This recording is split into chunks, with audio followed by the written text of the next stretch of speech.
今次嘅 Missing Out 咧，同大家介紹一個我相當之中意嘅牛扒。呢一個咧，其實講真咧就唔係算係牛扒。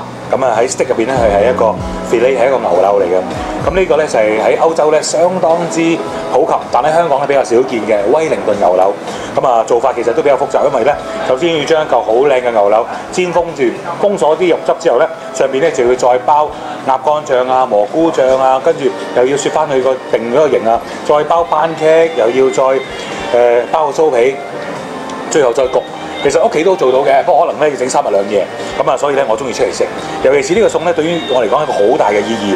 就係以前咧初出嚟社會做嘢，第一次出糧，約咗啲朋友出嚟威威嘅時候咧，就係食啲威靈頓牛柳慶祝一下。咁啊，所以今次 Missing Out 同大家介紹呢個威靈頓牛柳。咁啊 Jimmy's Kitchen 咧都係逢星期五先至有得食嘅啫。咁啊睇到已經知係好正㗎啦。所以我幾時都話黐住 Face 雜誌睇我 Michael 幾時都好介紹啦，係咪？